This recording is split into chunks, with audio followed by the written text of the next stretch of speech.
All right, here is everything that I used for installing the curtain lights 2 on my garage door. Now, first thing that you're going to need is you're going to need these LED tracks right here. This is a 2-meter track, so it is about 6 feet, and you do need it that long because each section here is about 5 feet.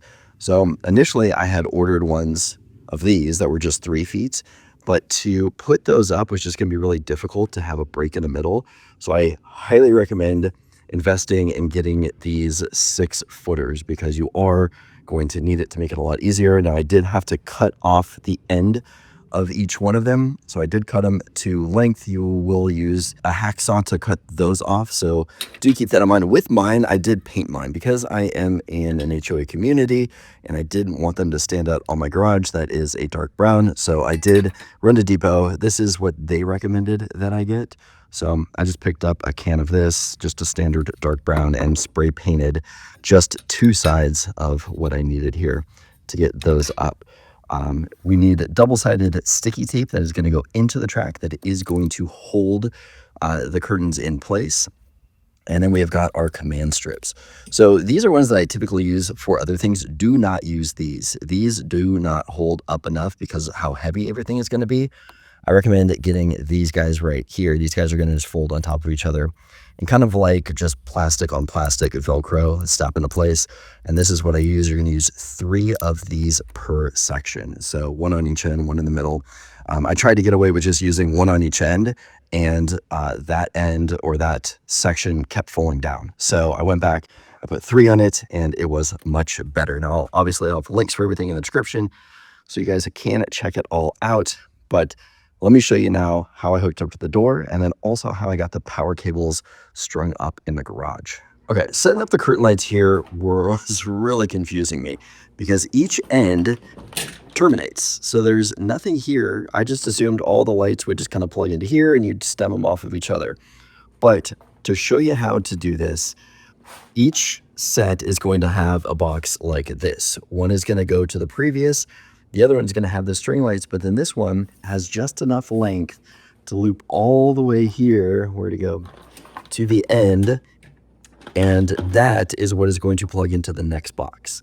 So it's going to plug in, as you see, one on this side, and then we've got the string lights coming out here, and the next one that's going to be stringing across the top of the next one to that one. So I wanted to point that out because it took me a while to figure that out. I just assumed there was going to be a connector at the end of each one, which there was not.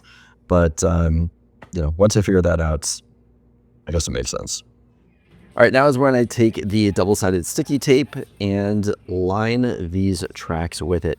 Now, as you are putting this tape down, I would make sure that you try to get it as center as possible, and then also go back with your finger and push it down to make sure it has a solid connection in there. Initially, I had done one where I did not do that, and it did pop out. So I just went back. This is my second run of doing that, and I just run it all the way down. I have hangover on both sides, which is fine. Then I just take the scissors here, and I cut off the end. You're then going to peel off the red tape on the inside. So that's just going to pull right off, so it should be clear, and it'll be sticky on both sides. I'm then going to go ahead and put the lights inside of the track. If you see, I did start with the first node hanging off, like right on the edge there. So the first string that is coming down is bordering the edge of that track. And then I just follow and go all the way in, making sure that I pull them as tight as possible. So that way they're evenly distanced all the way down. And I essentially just follow it all the way down here. I want to show you guys at the very end of the track how much hangover I do have on the end there, because I do want it to go into the next track just a little bit. So you can see it's sticking out just a little bit on the end right there. And then I'm going to take the 3M command strips and put them in there. So I do push in the middle to make sure it has a really good connection and it doesn't fall off. So initially I have it set like this with the double-sided sticky inside holding it like that, but I wasn't sure that that would hold it enough. So I actually flipped it around this way and I'm just having them strung out. So they're actually going to be up here and I'm going to put it up like that. I felt that was a lot better to mount these guys up than to do it the other way. Okay, I'm going to peel off the 3M command tape. I peeled it off on all 3 sections that I do have on the section right here, and then I take a level, or level's about a 2-foot level, and I put it on the other side of the lights to kind of balance this bracket onto. And then what I'm trying to do is I want to get the bracket as close to the next one as possible. So I kind of line it up to make sure it is matched up to that bracket right there. And once it is matched up, I'll go ahead and check the level to make sure everything is level on there. And then I just push the bracket up against the garage door, and that extra double-sided sticky tape will stick to it, and then I am good to go.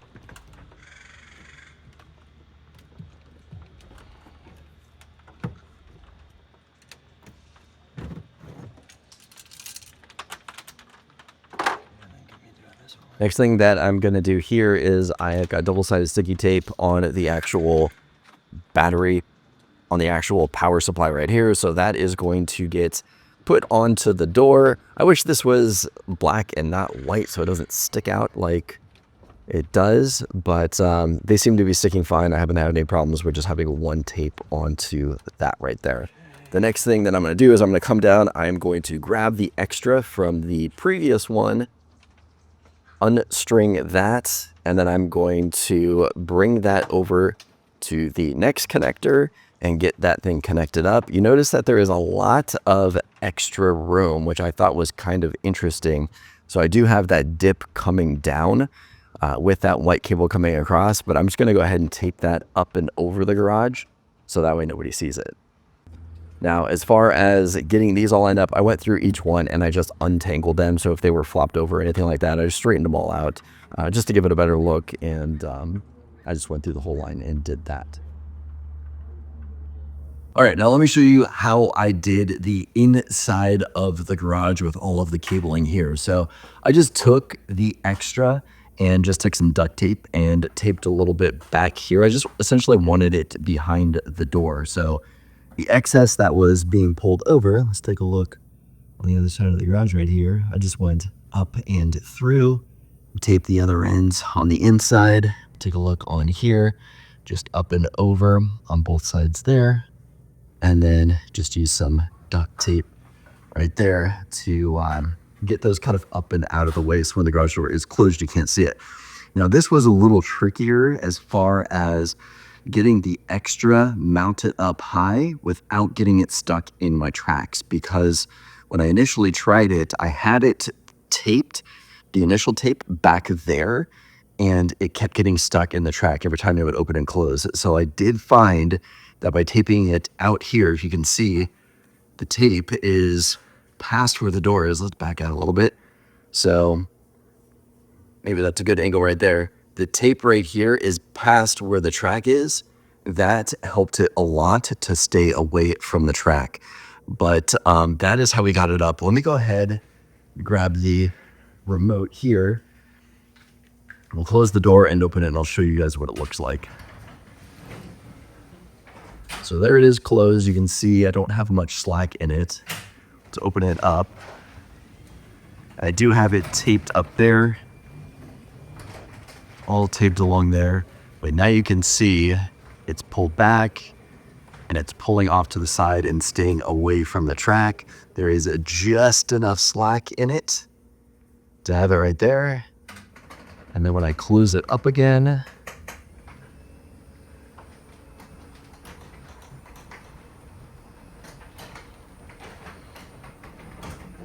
then it just falls down and does that. So that's what worked for me, and that's how I got mine set up. But just so you guys know, it's not too bad once you do that. Okay, well, I hope my setup was helpful for you to get yours set up. If you have any questions, leave them in the comments and I will do my best to answer those questions for you.